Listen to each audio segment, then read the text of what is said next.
енді мынау ең басында осы дайындыққа байланысты чат ашылды ғой, сонда Мейрамгүл сіңлімізге сіздер дайындықты былтыр оқу жылының аяғында бастадыңыздар ма деп сұрақ қойдым. Сонда сіз енді сұрақ не себепті деген сұрақ болған жоқ. Соның себебін айтып кетейін.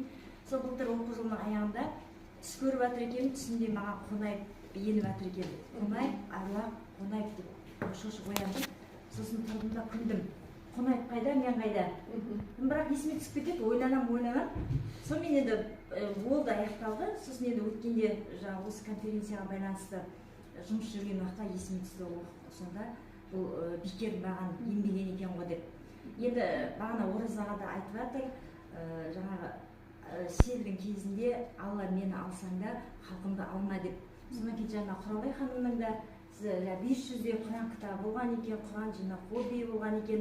Сонан кейін оңтүстікке барған уақытта үнемі кесенелерге өз зиярат етіп қайтады екен. Сонда яғни жаңа тағы бір шықты Алла деп жүрген, сонда бұл кісінің өте Алламен тығыз байланысы бар екенін білдім. Енді бүгінгі күндеріңізге сәттілік, бүгінгі қатысып отырған конференцияға жаңа айтылып жатыр, Құран оқылады екен деп. Мына бүгінгі Қонаев атамыздың рухы, шарапаты сіздерге тиісін, сіздерге желеп жебеп жүрсін деген. Бәріміз де қазақпыз ғой, әруақ деген адамбыз, барлығымызды желеп жебеп жүрсін. Енді мына уақыттың тығыздығына байланысты енді қысқартқым келіп тұр өзімнің сөзімді. Енді менің тақырыбым Қонаев тұсындағы Қазақстан. Ілияс Есенберлин атамыз айтқан екен, көрнекті адамдар өз елінің бағына ел орнын атады мақалға. Димаш Ахметұлы болса, туған елінің бағына туған ғажайып адам және енді Қонаев бұл жалпы қай кезеңде өмір сүрді дегенде өте қиын кезеңде өмір сүрген. Осы жылдағы қандай қиындықтар болды Қазақстанда?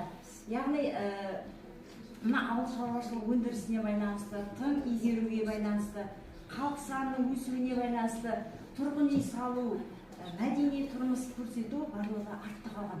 Сол кезеңде жергілікті тұрғындар тұрғын үй кезегінде жылдап тұрған.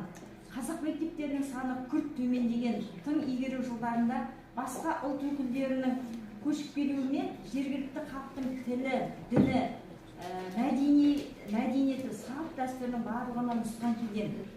Хрущев өзінің естелігінде 1946-54 жылдары Қазақстан Компартиясы орталық комитетінің бірінші хатшысы болған Жұмабай Шаяхметовпен бірге суреті тұр. Сол кезде қарсы шыққан